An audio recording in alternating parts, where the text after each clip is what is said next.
Selamat sore teman-teman. Hari ini kelompok 9 akan mempresentasikan e-commerce, digital markets, dan digital goods. Sebelumnya saya perkenalkan kelompok saya. Yang pertama ada Windy, Sisil, saya, Arum, dan Tina. Sebelum presentasi dimulai, kelompok kami akan memperlihatkan sebuah video.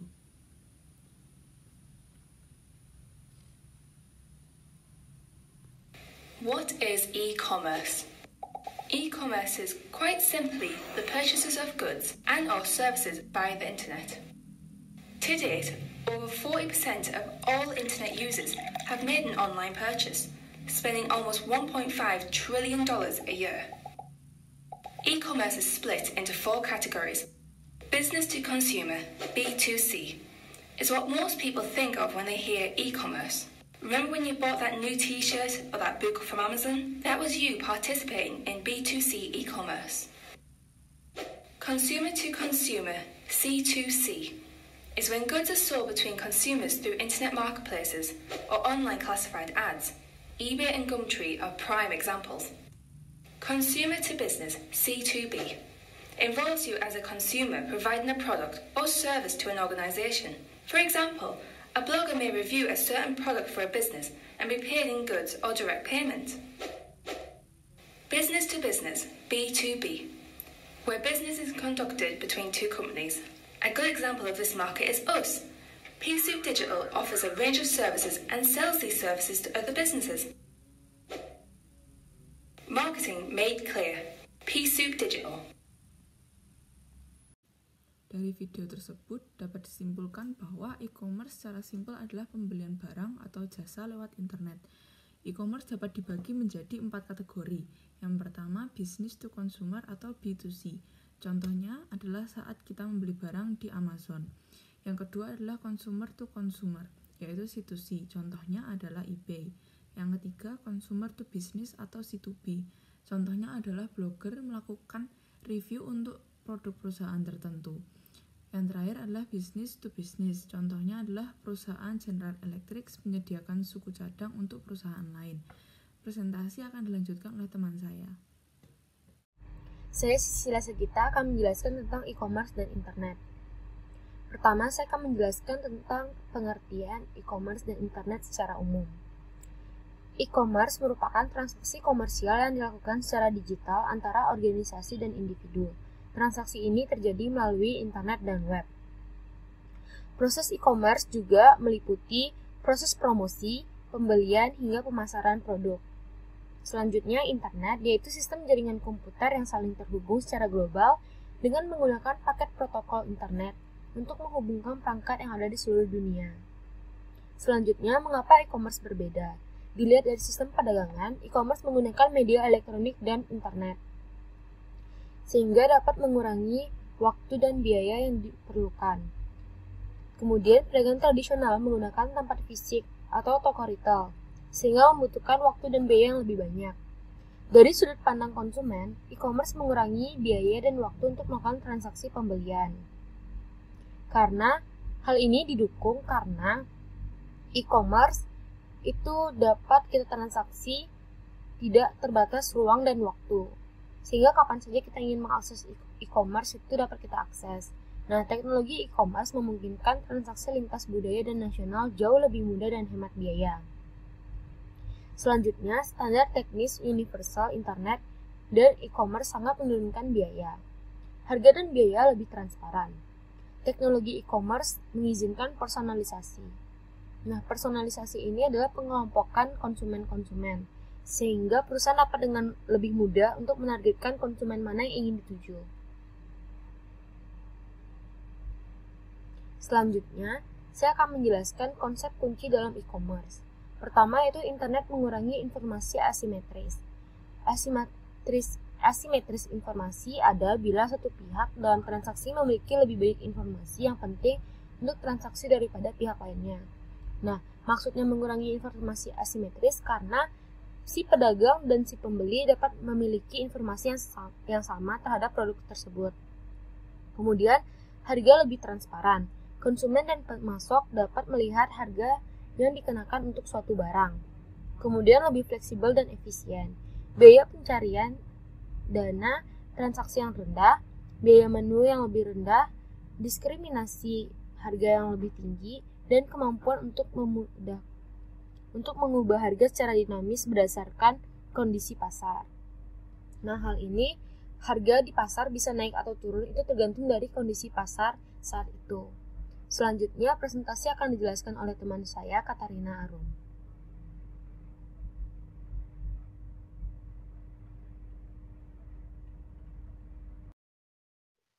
Saya, Katarina Armidiarini, akan menjelaskan bagian 10.2, e-commerce, bisnis, dan teknologi. Jadi, kategori e-commerce itu dibagi menjadi 6. Yang pertama ada B2C, business to consumer. Ini melibatkan produk retail dan layanan kepada pembeli individual. Contohnya itu ada Asus Store atau yang bisa diakses di store.asus.com. Ini baru didirikan oleh Asus yang menjual smartphone buatan Asus langsung kepada konsumen. Lalu ada Amazon, yaitu tempat untuk menjual dan membeli secara digital dengan memilih memesan barang lewat internet tanpa harus bertatap muka dengan penjual secara langsung maupun barang yang ingin dibeli. Yang ketiga ada AirAsia, yaitu tempat untuk meminta informasi dan servis lain dari perusahaan dengan cepat dan mudah atau dapat melakukan proses jual beli, misalnya jasa tiket perjalanan dan jasa servis lainnya. Yang kedua ada C2C, consumer to consumer, yaitu melibatkan konsumen yang menjual langsung ke konsumen lainnya. Contohnya ada Bukalapak, Shopee, dan Tokopedia. Namun seiring berjalannya waktu, bisnis C2C ini melebur menjadi bisnis to consumer karena berbagai bisnis juga masuk ke dalam Shopee dan mereka menjual langsung ke konsumennya. Yang ketiga ada B2B, yaitu business to business. Ini melibatkan penjualan barang dan jasa antar bisnis menggunakan EDI atau Electronic Data Interchange. Ini adalah proses transfer data yang terstruktur dalam format standar yang disetujui dari satu sistem komputer ke sistem komputer lainnya dalam bentuk elektronik. Contohnya itu ada PT Krakatau Steel atau yang dapat diakses di www.krakatausteel.com. Ini adalah perusahaan baja terbesar di Indonesia. Untuk melakukan pemesanan baja di Krakatau Steel, perusahaan itu harus mendaftarkan perusahaannya. Setelah terdaftar, baru perusahaan mitra itu dapat memesan baja di Krakatau Steel dengan menggunakan EDI. Selanjutnya, ada C2B, yaitu consumer to business, yaitu konsumen menyediakan produk atau layanan ke perusahaan. Contohnya itu ada Google Play. Dan dalam model bisnis ini, individu menawarkan untuk menjual produk atau layanan kepada perusahaan yang siap membelinya. Jadi misalnya kalau kalian itu adalah software developer, kalian itu dapat menunjukkan demo software kalian atau keterampilan yang kalian miliki di situs-situs seperti Freelancer, Upwork, dan lain-lain. Dan jika perusahaan menyukai software Anda atau keterampilan Anda, maka perusahaan akan langsung membeli software langsung dari kalian atau mempekerjakan kalian. Yang kelima ada B2G, yaitu Business to Government. Ini bisnis yang menjual produk, pelayanan, atau informasi kepada pemerintah atau lembaga pemerintah. Contohnya itu ada mbsmarket.co.id. Ini tuh adalah pengadaan barang dan jasa secara elektronik yang terintegrasi. mbsmarket.co.id ini diciptakan untuk mencegah korupsi di institusi pemerintah maupun perusahaan swasta. Yang keenam ada C2G, yaitu Consumer to Government. Ini adalah transaksi elektronik dari individu ke pemerintah atau administrasi publik. Contohnya yaitu seorang konsumen yang membayar pajak penghasilannya secara online. Selanjutnya, ada model bisnis e-commerce. Yang pertama itu ada portal. Ini menawarkan alat pencarian web yang hebat serta paket konten dan layanan terpadu. Itu misalnya seperti search engine Google, Bing, Yahoo. Yang kedua ada e-tailer, yaitu toko retail online mulai dari toko lokal kecil hingga besar. Nah, contohnya itu ada Amazon, ini udah toko retail yang besar. Selanjutnya ada penyedia konten. Ini mencakup ekspresi yang dimasukkan dalam media berwujud seperti teks, CD, web, dan sebagainya. Itu contohnya ada podcasting, yaitu metode untuk mempublikasi siaran audio atau video melalui internet, sehingga memungkinkan pengguna untuk mendownload file audio atau video ke komputer pribadi atau pemutar musik portable mereka.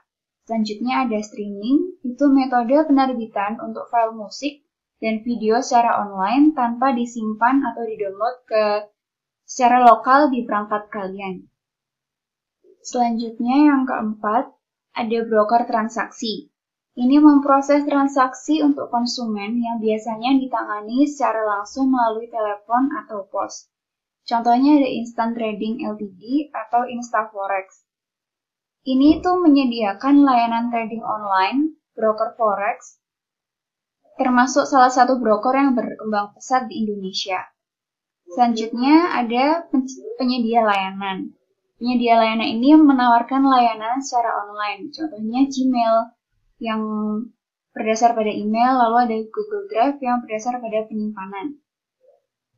Selanjutnya ada pencipta pasar. Ini membangun lingkungan digital tempat pembeli dan penjual dapat bertemu, menampilkan produk, mencari produk, dan menetapkan harga. Contohnya itu adalah e-katalog. Yang ketujuh ada penyedia komunitas. Ini menciptakan lingkungan online digital di mana orang-orang dapat dengan minat yang sama dapat transaksi. Contohnya mungkin kalau kalian tahu di Line itu ada Line Square atau yang sekarang itu diganti namanya menjadi Line Open Chat. Line Square atau Line Open Chat ini kalian bisa join di Line Square-nya berdasarkan minat yang kalian sukai, misalnya drama Korea atau masak-masakan seperti itu. Di sini saya akan melanjutkan presentasi dari teman saya Arum. Di sini saya akan menjelaskan tentang model revenue e-commerce. Model pendapatan perusahaan menggambarkan bagaimana perusahaan akan memperoleh pendapatan, menghasilkan keuntungan, dan juga menghasilkan laba atas investasi yang unggul atau superior. Di sini terdapat 6 model pendapatan, yaitu pendapatan dari iklan, pendapatan dari penjualan, pendapatan dari langganan, pendapatan dari servis bebas atau free, pendapatan dari biaya transaksi, dan juga pendapatan dari afiliasi. Yang pertama ada pendapatan dari iklan. Situs web menghasilkan pendapatan dengan menarik banyak pengunjung yang kemudian terpapar oleh iklan itu sendiri. Model iklan adalah model pendapatan yang paling sering digunakan oleh e-commerce karena dapat dikatakan tanpa pendapatan iklan, website akan menjadi pengalaman yang jauh berbeda dari apa adanya sekarang. Konten di web tersebut semuanya dari berita, video, dan opini tersebut gratis untuk pelanggan yang sudah berbayar karena pengiklan membayar biaya produksi dan distribusi dengan imbalan hak untuk mengekspos pengunjung iklan. Di sini contohnya seperti Yahoo, hampir semua pendapatannya itu dari iklan bergambar atau iklan banner. Kemudian ada Google, 95% pendapatannya itu berasal dari kata kunci AdWords, menjual ruang iklan atau AdSense, dan juga menjual ruang iklan bergambar kepada pengiklan atau double click. Selanjutnya ada pendapatan penjualan. Perusahaan memperoleh pendapatan dengan menjual barang, informasi, atau layanan kepada pelanggannya.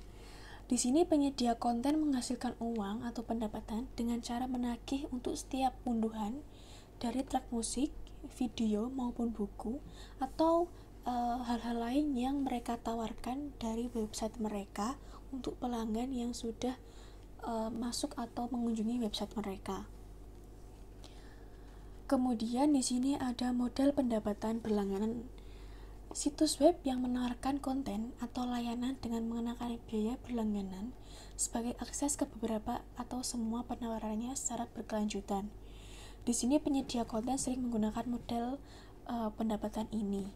Contohnya itu seperti laporan konsumen versi online.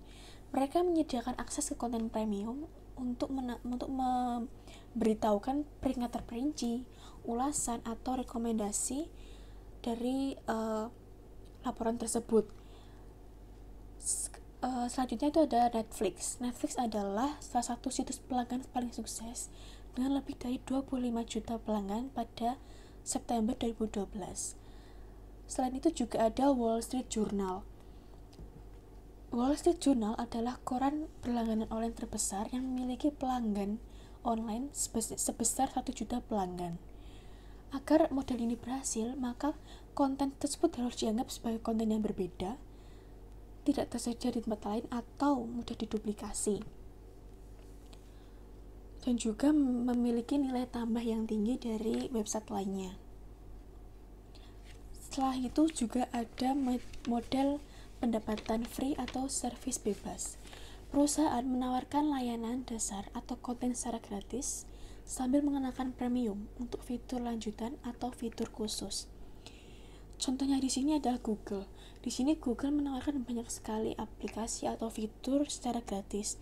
Tetapi untuk mendapatkan layanan secara profesional atau lebih nyaman lagi, Google menawarkan secara premium. Setelah itu juga ada Spotify. Di sini Spotify memberikan layanan gratis untuk mendengarkan musik kepada pelanggannya. Namun jika ingin mendapatkan layanan secara premium, maka mereka harus membayar beberapa uang untuk mendapatkan layanan tersebut. Ide dari model ini yaitu menerima atau menarik layanan dalam jumlah besar dengan memberikan layanan yang gratis, tetapi setelah itu dia akan mengonversikan ke layanan berlangganan atau berbayar. Kemudian ada pendapatan dari biaya transaksi. Di sini perusahaan menerima biaya untuk mengaktifkan atau melaksanakan sebuah transaksi. Misalnya di sini adalah eBay. eBay itu menyediakan lelang pasar secara online dan mereka menerima biaya transaksi dari setiap penjualan barang oleh penggunanya. Kemudian ada e-trade. E-trade adalah pialang saham secara online. E-trade menerima biaya transaksi dari setiap saham yang telah ditransaksi atas nama pelanggan dari website tersebut.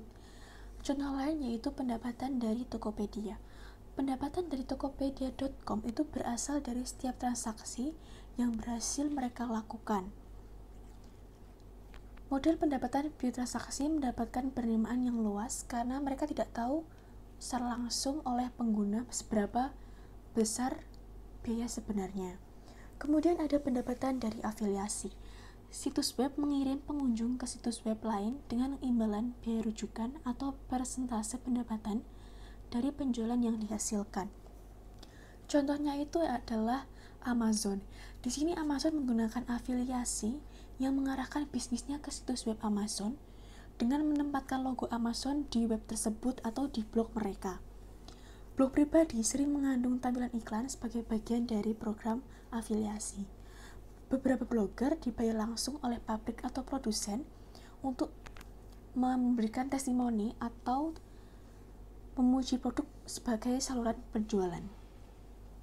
Selanjutnya ada Web 2.0, jaringan sosial dan kebijaksanaan orang banyak. Salah satu area pendapatan e-commerce yang paling berkembang itu adalah Web 2.0.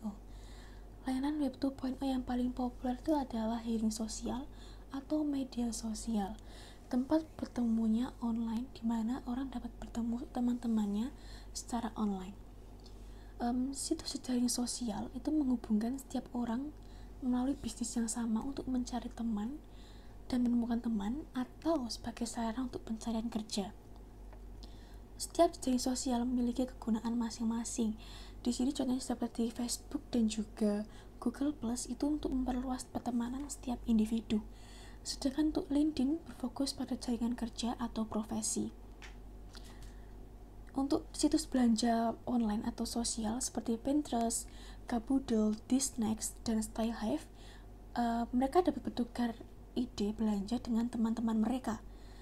Komunitas online ini juga ideal untuk tempat menggunakan teknik pemasaran viral, yaitu seperti viral marketing pemasaran dari mulut ke mulut atau word of mouth. Facebook sendiri pun menawarkan tombol suka dan Google tombol +1 untuk memberikan tahu teman mereka atau teman kita bahwa kita tuh sedang mengagumi sesuatu atau sedang melakukan pembelian secara online. Kemudian ada kebijaksanaan orang banyak. Membuat situs di mana ribuan bahkan jutaan orang dapat berinteraksi, menawarkan perusahaan bisnis untuk memasarkan dan menginginkan untuk melihat siapa yang suka dan siapa yang tidak suka dengan produk kita. Dalam sebuah fenomena yang disebut dengan kebijaksanaan orang banyak, beberapa tuh berpendapatan bahwa keputusan yang diambil oleh orang banyak atau sekelompok orang itu lebih berpengaruh daripada keputusan yang diambil oleh setiap pribadi atau hanya sekelompok saja. Dalam pemasaran, konsep wisdom of crowds menyarankan bahwa perusahaan harus berkonsultasi terlebih dahulu untuk membangun hubungan dengan mereka dan untuk lebih memahami bagaimana produk atau layanan mereka itu diterima dan dihargai oleh pengguna atau tidak. Selain untuk meminta nasihat, perusahaan juga aktif dibantu oleh penyelesaian beberapa masalah bisnis menggunakan apa yang disebut dengan crowdsourcing. Contohnya itu pada tahun 2006, Netflix mengumumkan kontes untuk menawarkan membayar $1 juta kepada orang atau sekelompok orang yang dapat menemukan metode untuk meningkatkan peluang atau prediksi 10% Netflix tentang film apa yang sedang disukai oleh penggunanya. Kemudian ada e-commerce marketing. E-commerce dan internet telah mengubah seluruh industri dan mengubahnya menjadi model bisnis yang baru.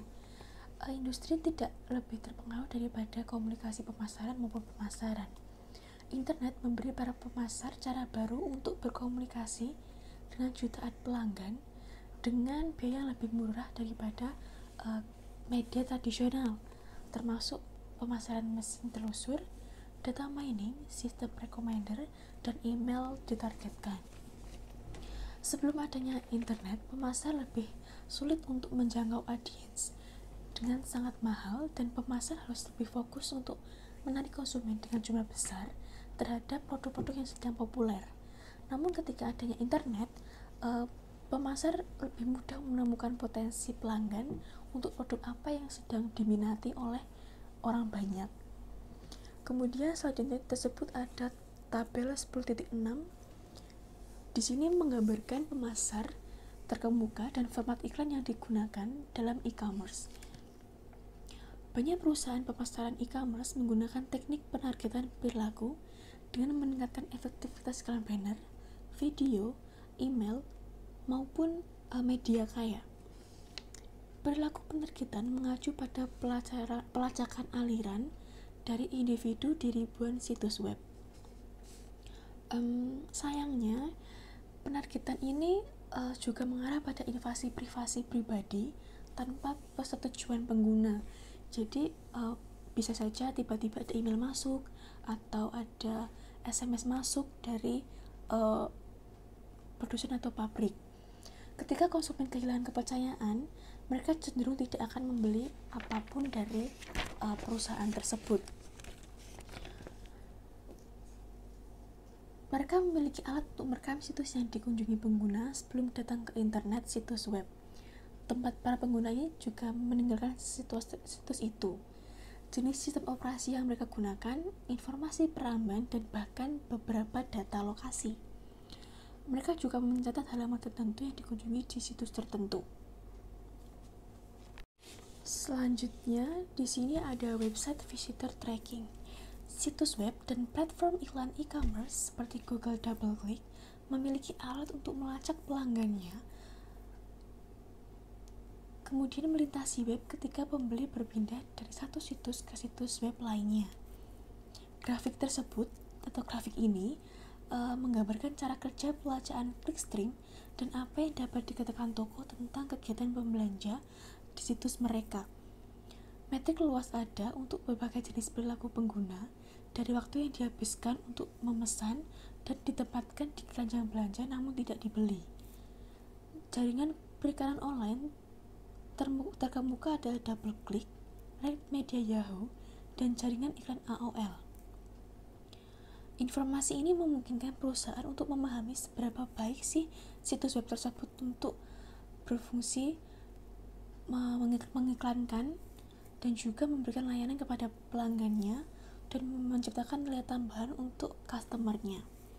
Selain itu juga seberapa baik produk tersebut diiklankan untuk menarik bagi setiap pengguna web tersebut. Kemudian di sini ada website personalization.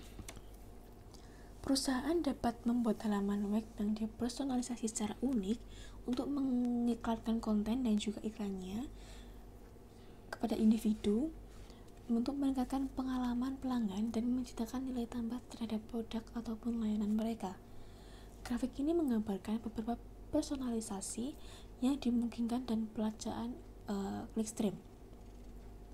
Dengan menggunakan teknologi personalisasi untuk memodifikasi halaman web, pemasar dapat mendapatkan manfaat dari tenaga penjualan dengan biaya yang lebih murah. Contohnya ini seperti General Motor. General Motor di sini akan menampilkan iklan Chevrolet untuk wanita yang menekankan pada keamanan atau utilitas dan juga keselamatan. Kemudian untuk pria sendiri akan menerima iklan tersebut dengan menekankan kepada kekuatan dan juga kekasaran dari mobil tersebut. Kemudian di sini ada gambar 10.5.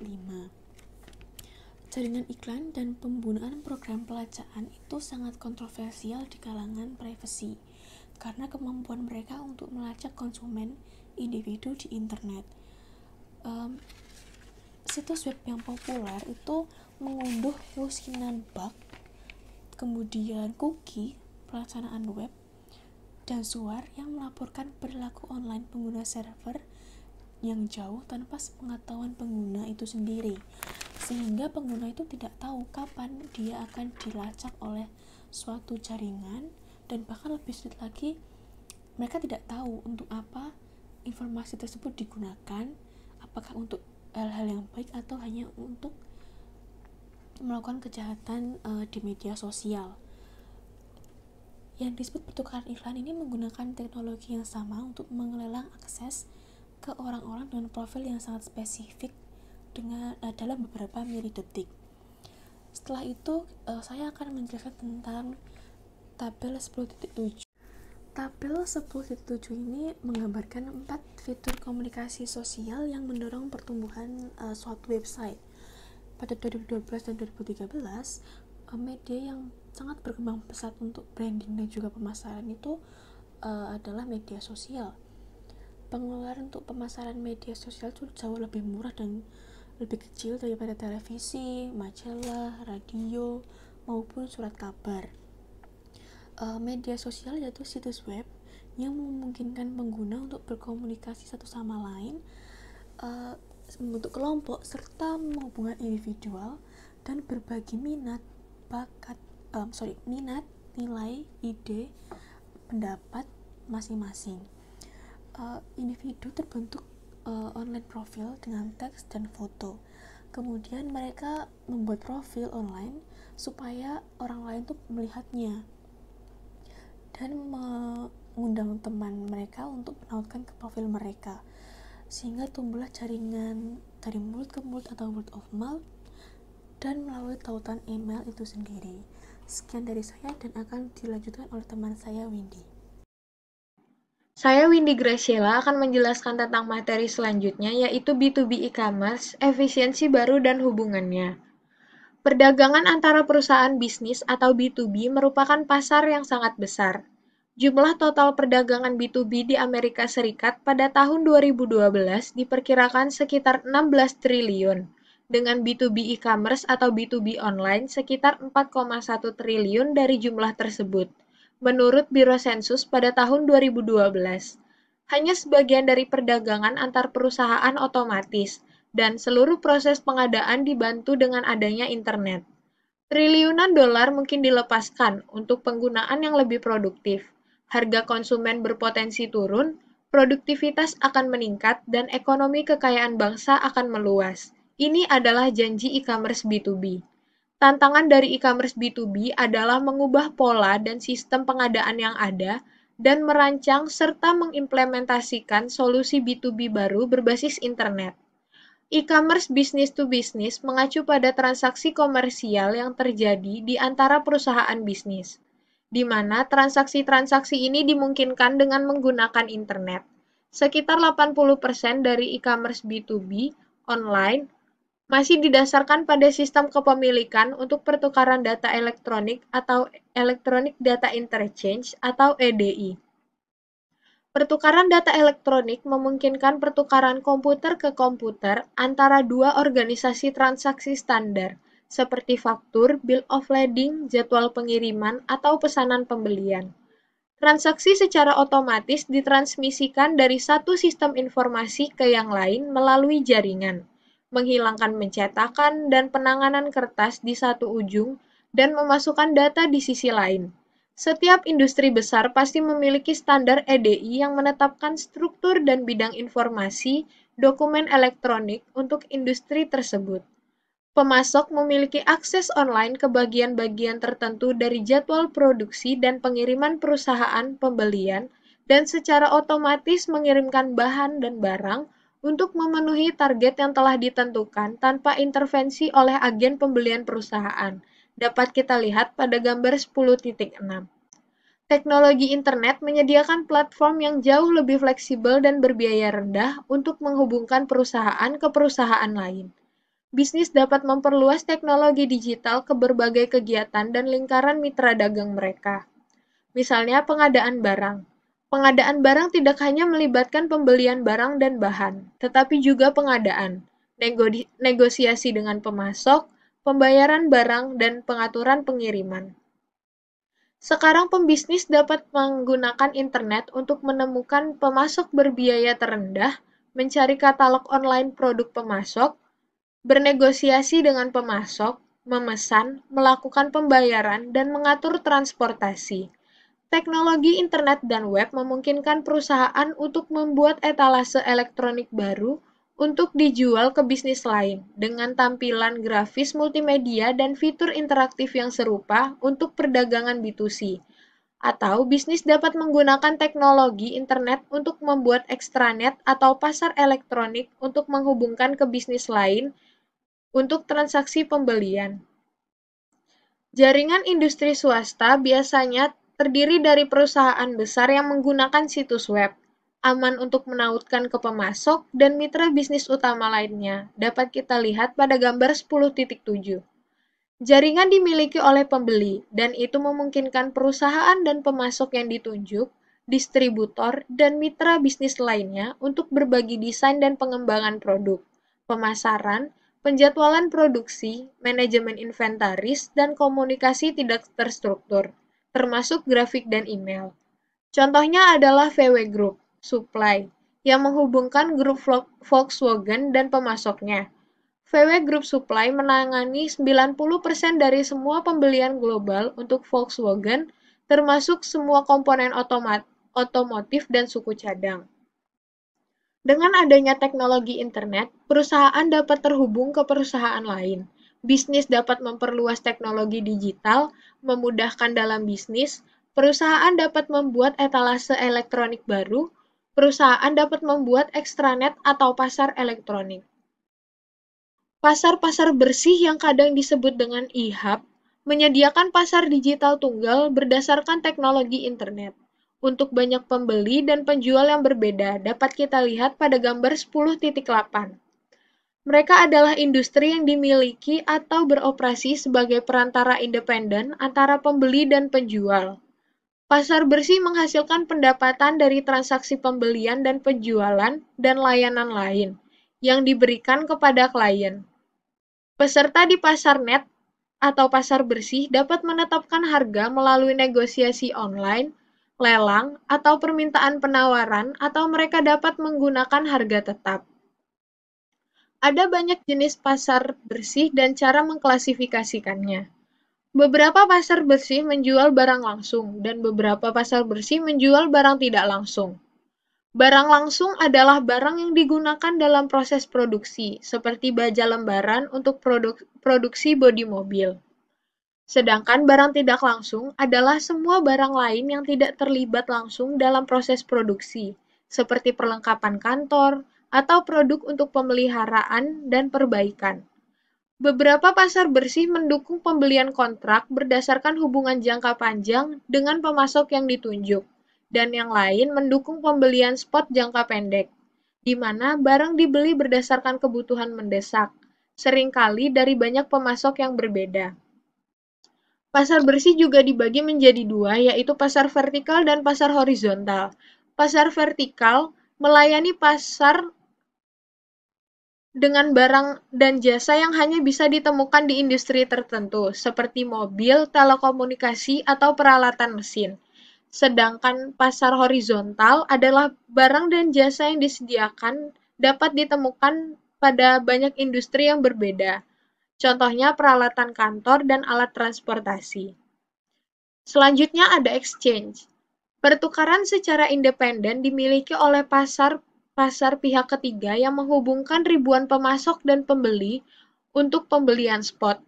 Banyak pertukaran menyediakan pasar vertikal untuk satu industri, seperti makanan, elektronik, atau peralatan industri. Dan mereka terutama berurusan dengan input langsung. Misalnya GoToPaper, memungkinkan pasar spot untuk kertas, papan, dan kraft di antara pembeli dan penjual di industri kertas dari lebih dari 75 negara. Pertukaran berkembang biak selama tahun ke tahun awal e-commerce, tetapi banyak yang gagal. Pemasok enggan untuk berpartisipasi karena bursa mendorong penawaran kompetitif yang mendorong harga turun dan tidak menawarkan hubungan jangka panjang dengan pembeli atau layanan untuk membuat menurunkan harga bermanfaat. Banyak pembelian langsung penting tidak dilakukan berdasarkan tempat karena mereka memerlukan kontrak dan pertimbangan masalah seperti waktu pengiriman, kustomisasi, dan kualitas produk. Materi selanjutnya akan dijelaskan oleh rekan saya.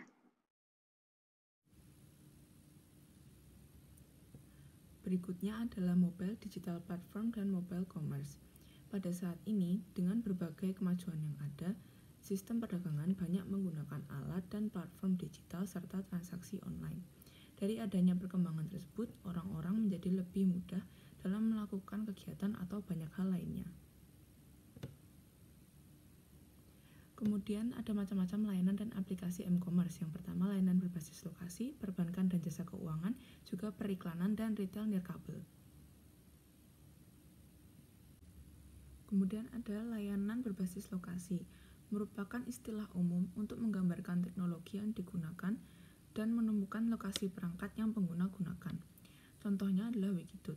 Wikitut menyediakan jenis browser khusus untuk ponsel pintar yang dilengkapi dengan sistem penentuan posisi global atau GPS dan kompas yang dapat mengidentifikasi lokasi Anda dengan tepat dan di mana telepon diarahkan. Dengan menggunakan informasi lebih dari 800.000 tempat menarik yang tersedia di Wikipedia, ditambah dengan ribuan situs lokal lainnya, browser akan menampilkan informasi lokasi di layar ponsel cerdas Anda. Contoh lainnya adalah Gojek, di mana dalam melakukan order dan sistem akan menampilkan driver yang dekat dengan lokasi konsumen. Selanjutnya adalah perbankan dan jasa keuangan. Bank dan perusahaan kartu kredit meluncurkan layanan yang memungkinkan pelanggan mengelola akun mereka dari perangkat ponsel mereka sendiri. Contohnya adalah pelanggan JP Morgan Chase dan Bank of America dapat menggunakan ponsel mereka untuk memeriksa saldo rekening, mentransfer dana, dan membayar tagihan. Begitu juga dengan bank-bank yang ada di Indonesia yang memiliki layanan serupa, contohnya adalah Mandiri Online dan BCA Mobile. Berikutnya adalah periklanan dan retail nirkabel. Contohnya adalah iklan-iklan yang sering kita jumpai saat masuk ke web tertentu. Meskipun pasar iklan saat ini kecil, namun dapat bertumbuh dengan cepat karena semakin banyak perusahaan mencari cara untuk memanfaatkan database baru yang lebih spesifik lagi.